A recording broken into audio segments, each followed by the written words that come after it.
Morning dears. बात करते हैं आज गोल्ड के पोजीशन की। पहले हम अपनी कल की एनालाइज देख लेते हैं। कल हमने जब गोल्ड को एनालाइज किया तो यहीं 23-24 के आसपास था और मैंने कहा कि यहाँ से या तो ये ऊपर जा सकता है या नीचे की तरफ जा सकता है।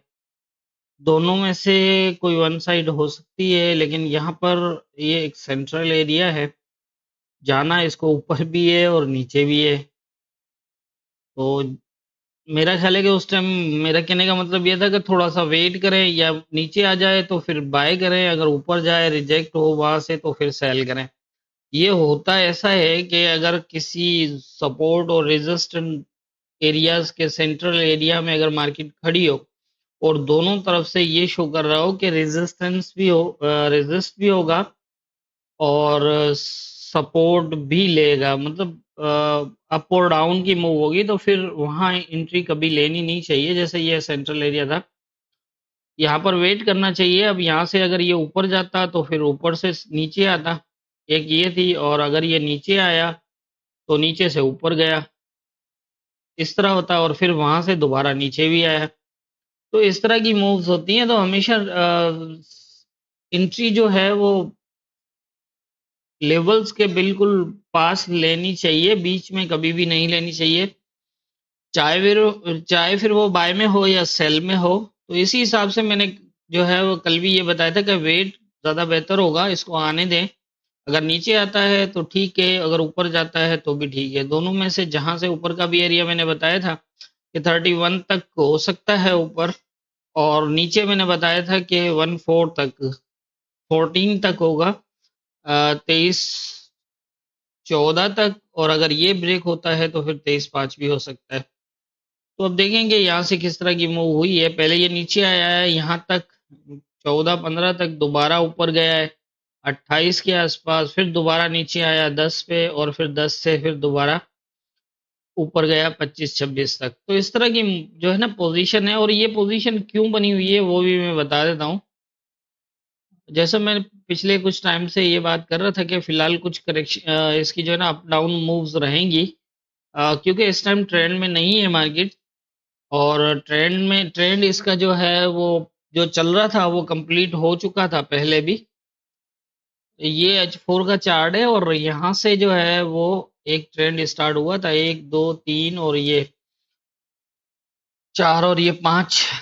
तो ये यहाँ पर जो ट्रेंड चल रहा था, इसने आके यहाँ पर पूरा किया है। और अब देखना ये है कि ये अपनी जो अप और डाउन की मूव लग रही हैं, इनके अंदर कब जाके ये जो है वो अपनी पोजीशन वन साइडेड बनाता है।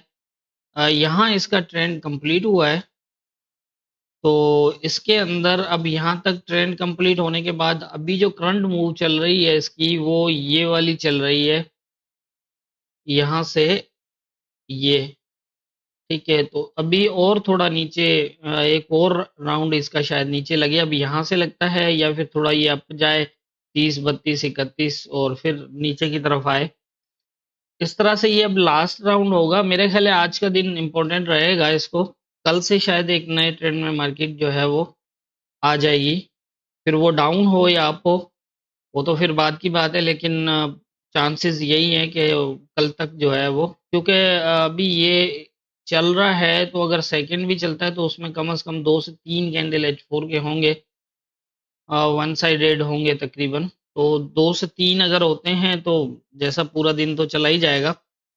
हाँ, ये है कि हो सकता है आज रात में कोई वन साइडेड मूव कर जाए। वन साइडेड का मतलब ये है कि अब इम्पोर्टेंट यही रहेगा इसके हिसाब से कि अगर ये 23-5 से 2 वाला एरिया ब्रेक ना किया, इसने स्टेक दिखाया, अगर ये जो सेकंड इसकी नीचे की मूव आती है वो 14 तक आता है या फिर यहाँ तक आता है, तो फिर एक नया ट्रेंड बुलिश की तरफ निकल पड़ेगा। और अगर तो ये एरिया भी ब्रेक करके नीचे क्लोज कर देता है तो फिर शायद ये एक सेल ट्रेंड भी चल पड़ेगा H4 के अंदर। तो अभी जो करंट पोजीशन है वो जैसे है वो मैंने बता दी आपको, तो इसलिए अभी अप डाउन की मूव ही रहेगी। आज भी इसी तरह से पोजीशन रहेगी, 14, और फिर ये बाकी देख लेते हैं इम्पोर्टेंट एरियाज को।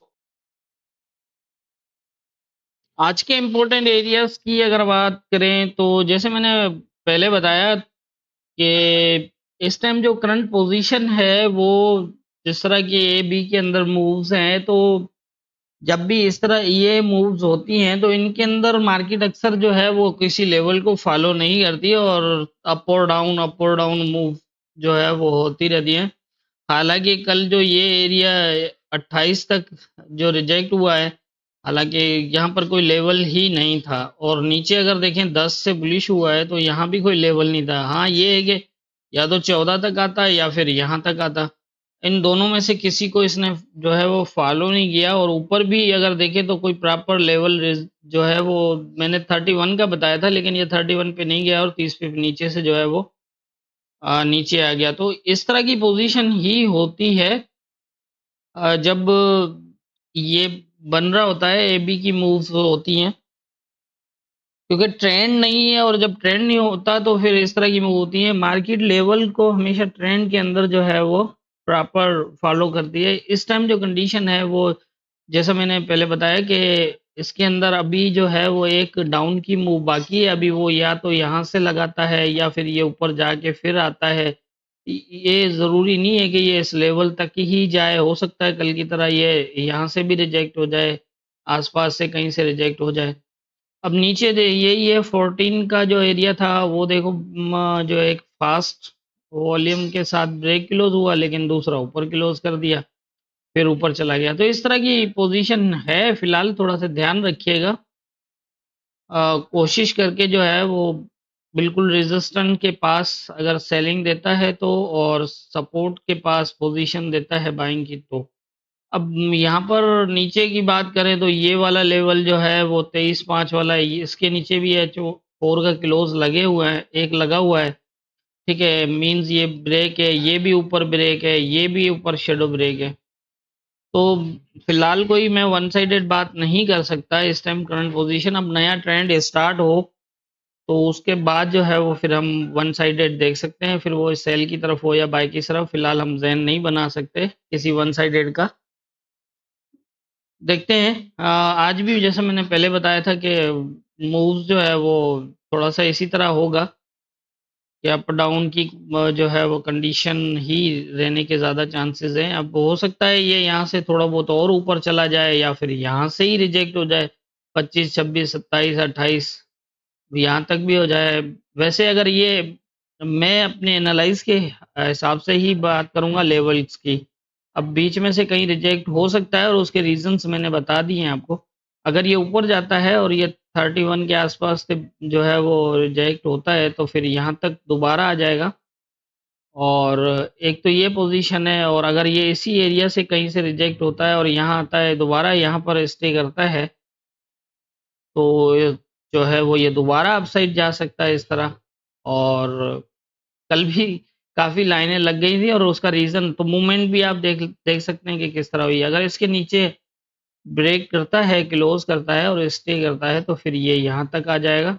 ये एरिया बहुत इंपॉर्टेंट है, यहाँ बाय और सेल ध्यान से ही करना है, क्योंकि यहाँ से अगर ये ब्रेकडाउन इसने लिया इसका तो फिर बहुत जो है वो बुरी तरह, जिस तरह ये ऊपर से गिरा था इस तरह ये नीचे की तरफ फिर जो है वो सेल ट्रेंड स्टार्ट कर देगा।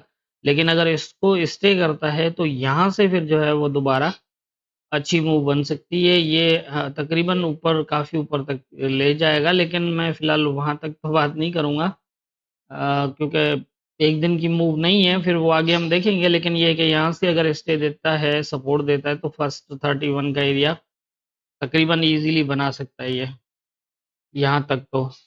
तो इसी तरह से फ़िलहाल जो है वो मैंने जैसे बताया कि इसकी एक मूव बाकी है अभी ट्रेंड इसके अंदर।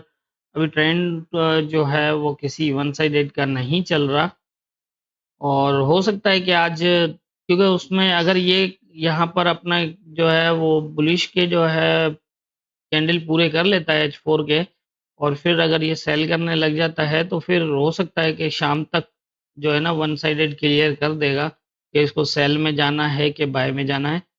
और वो मैंने बता दिया, जैसे पहले बताया था कि कौन से एरियाज जो हैं वो सेलिंग होंगे और बाइंग के लिए होंगे। और फिर जो है वो उम्मीद होगी कि कोई ट्रेंड जो है वन साइडेड होगा तो फिर हम उस ट्रेंड के साथ चलेंगे। फिलहाल मेरे हिसाब से यही पोजीशन नज़र आ रही है, इस तरह की पोजीशंस हैं। तो यही है कि इजीली अपने छोटा मोटा ट्रेड लेके निकल जाए तो बेहतर है ज़्यादा, क्योंकि ट्रेंड नहीं है, वन साइडेड नहीं है, किसी भी साइड जो है वो मार्केट अगेंस्ट जा सकती है। बस यही है कि लेवल्स के ऊपर जो है कोशिश करके अपनी एंट्री बनाइएगा, ताकि एसएल भी छोटी लगे और ज़्यादा प्रॉब्लम ना हो, लॉस भी ज़्यादा ना हो।